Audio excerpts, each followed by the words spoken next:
What if I told you that one of the most dangerous things quietly raising your cancer risk after 60 is not a shocking diagnosis, not a failed test result, and not even the genes you inherited from your parents, but something invisible, something building inside your body right now while you sit here watching this video, going about your completely normal day. Most people over 60 believe cancer either comes from bad luck or arrives with obvious warning signs. But after spending years working with older adults in oncology, I have watched the same heartbreaking pattern repeat itself. People arrive at the most frightening moment of their lives, carrying one question they cannot stop asking. Was something already changing inside me long before anyone noticed? That question is exactly why this video exists. Because after 60, the body becomes less forgiving, and there is one simple daily habit, something so ordinary most people completely underestimate it, that may do more to push back against that silent biological threat than anything else I can recommend. I am not talking about surgery. I am not talking about supplements or expensive treatments. I am talking about walking. And what I am about to show you will change how you think about that word forever. Stay with me, because what comes next may be the most important thing you hear this year. Section 1. What chronic inflammation actually is after 60. Here is what most people get completely wrong about inflammation. They think of it as something obvious: a swollen joint, a red wound, an aching knee that flares up after a long day. That version of inflammation makes sense. It shows up, you feel it, it goes away. But after 60, the inflammation I want you to understand is nothing like that. It has no dramatic entrance. It does not send you to the emergency room. It does not interrupt your morning. It simply runs, quietly, constantly, at a low level, in the background of your biology. And while it runs, it is slowly changing the internal environment your cells live in every single day. Think of it like a furnace left on too low to heat the room, but high enough to keep running. You cannot feel the heat, but the fuel is burning. Clinically, this is called inflammaging, a term researchers now use to describe the chronic, low-grade inflammatory state that accelerates in the body after 60. A landmark review published in Nature Reviews Immunology confirmed that inflammaging is one of the primary biological drivers of age-related disease, including cardiovascular disease, metabolic decline, and cancer. And here is the part that should stop you cold. It does not feel like illness. It feels like Tuesday. It feels like carrying a few extra pounds around the middle that will not move no matter what you try. It feels like sleep that never fully repairs you. It feels like fatigue you have normalized because you assumed aging was supposed to feel this way. It feels like stiffness in the morning that takes longer to shake off than it did 5 years ago. That is what chronic inflammation looks like in a real life after 60. Not dramatic, not obvious, completely disguised as ordinary. And here is why that disguise is so dangerous. After 60, the body is still capable of healing, but its tolerance for quiet biological strain narrows significantly.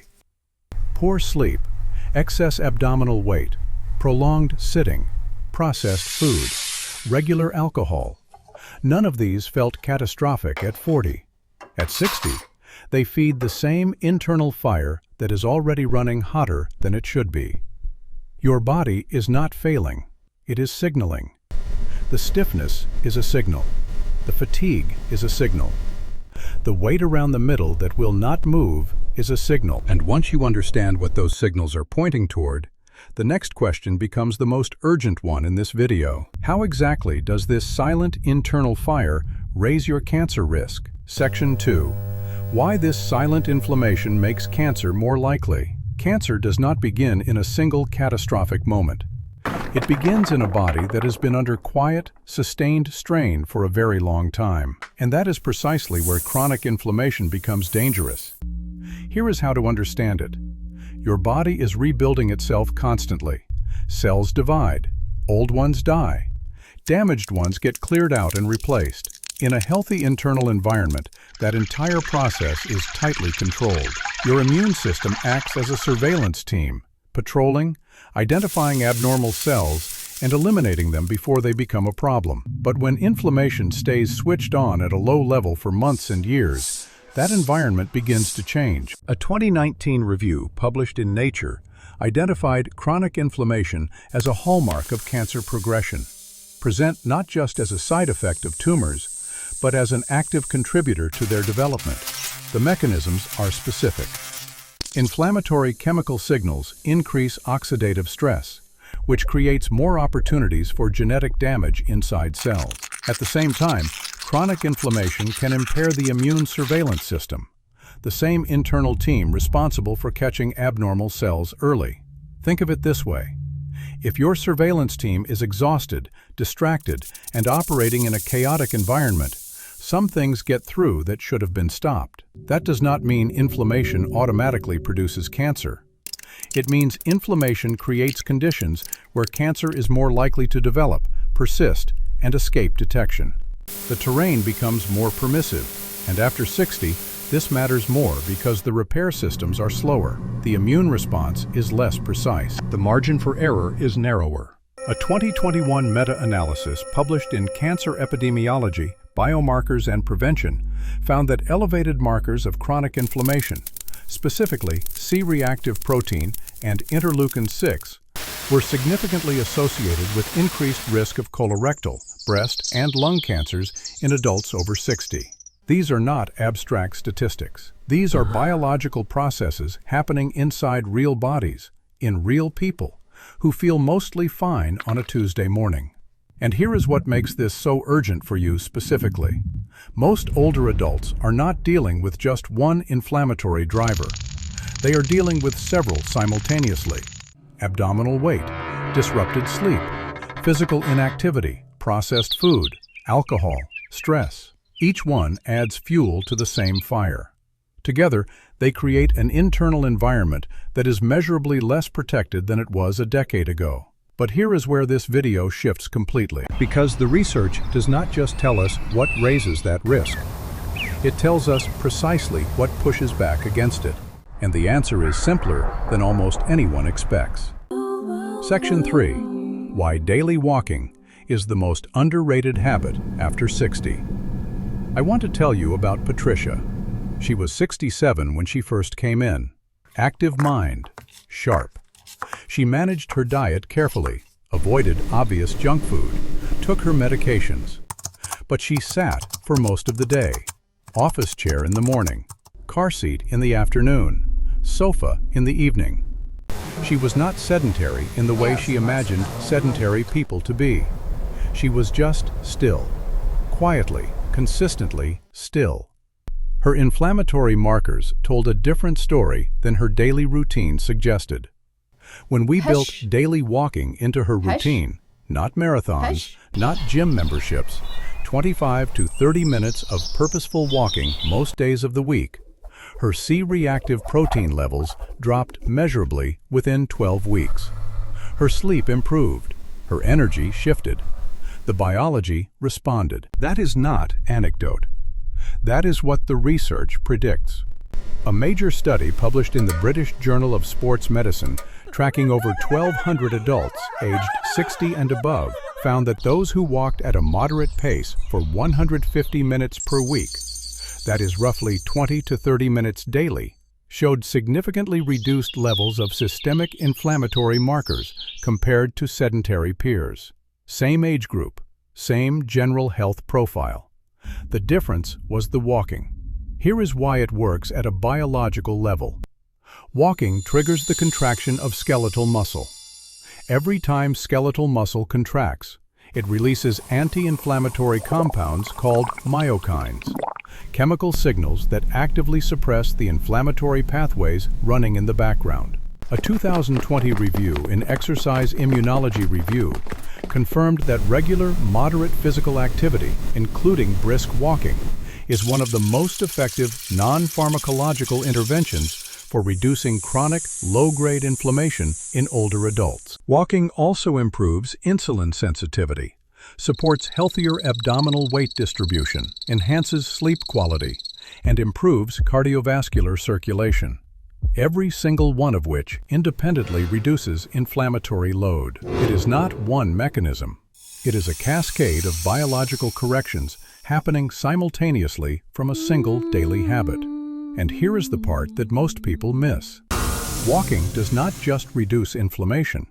According to a large-scale study published in JAMA Internal Medicine, tracking over 140,000 older adults, higher levels of moderate physical activity, including regular walking, were associated with significantly reduced all-cause cancer mortality. The effect was dose-dependent. More consistent walking, stronger protection. That is the biology behind what feels like something ordinary. But here is the critical mistake most people make with this habit, and it quietly cancels most of the benefits. Section 4. The mistake that makes walking less protective than it should be. This is the part I want you to hear clearly. I see this constantly. Someone builds a walking habit. They feel proud of it, rightly so. And then, slowly, unconsciously, that walk becomes their permission slip for everything else. The thinking becomes, I walked this morning, so the rest of the day can look however it looks. And the rest of the day looks like 6 hours in a chair, a heavy evening meal, 2 glasses of wine, and 3 hours of television before bed. The walk was real. The effort was genuine. But the body does not respond to isolated moments. It responds to patterns. A landmark study from the American Journal of Epidemiology found that adults who met weekly physical activity guidelines but spent 6 or more hours per day sitting still showed elevated inflammatory markers comparable to those who were fully sedentary. The walk was not enough to offset the prolonged stillness surrounding it. After 60, the body needs repeated signals throughout the day, not one concentrated burst followed by biological shutdown. The fix is not complicated, but it requires honesty about your whole day, not just your best 20 minutes. Walk with intention most days. Aim for 25 to 30 minutes at a pace that makes conversation slightly effortful. That is, the threshold where anti-inflammatory myokine release is most significant. Break up long sitting periods every 45 to 60 minutes with 3 to 5 minutes of standing or light movement. These micro breaks maintain the circulatory and metabolic signals that a single morning walk cannot sustain alone. And consistency matters more than perfection. A study in preventive medicine found that adults who walked 5 or more days per week showed significantly stronger reductions in inflammatory markers than those who walked the same total distance but compressed into 2 or 3 days. Frequency is the signal, not just volume. Your body is not a machine you service once and leave running. It is a biological system that responds to what you repeat. And once you understand that, the next question becomes the most important one left in this video. Section 5.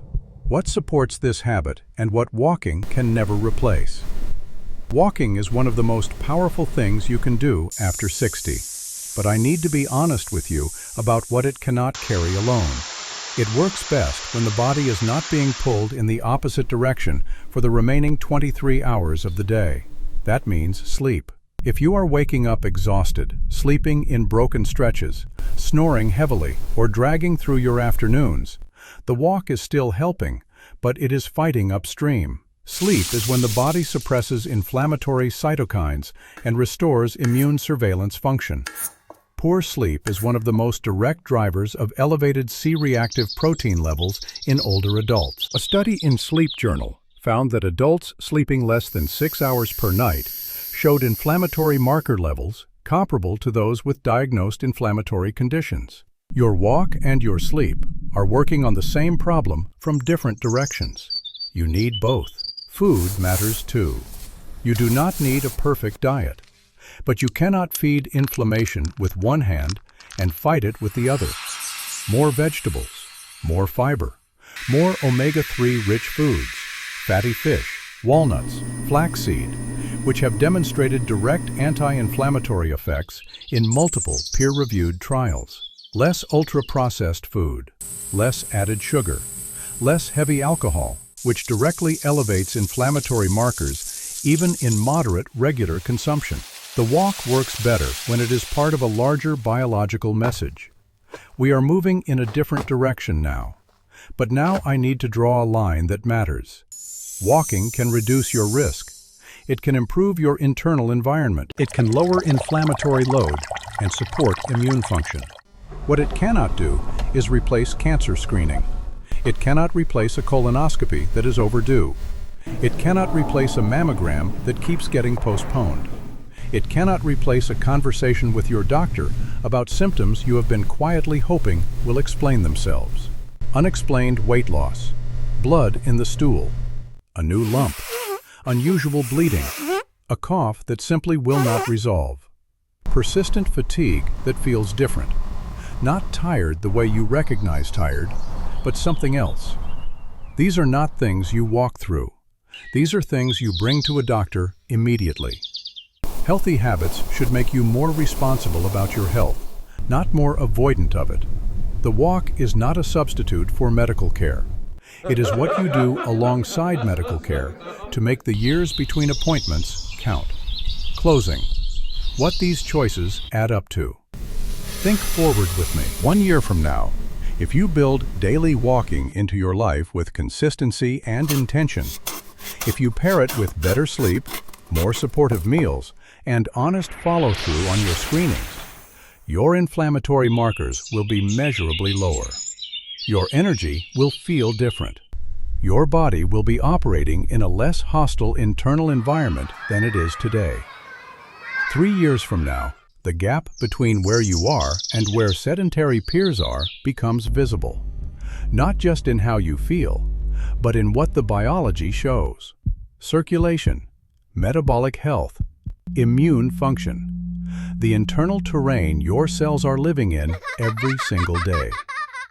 5 years from now, the quiet daily choices you made on an ordinary Wednesday morning, when no one was watching and motivation felt low and the sofa was closer than the front door, those choices will be the difference between a body that is still serving you and one that is exhausted from fighting battles that could have been prevented. Aging is not negotiable, but passive decline is a choice.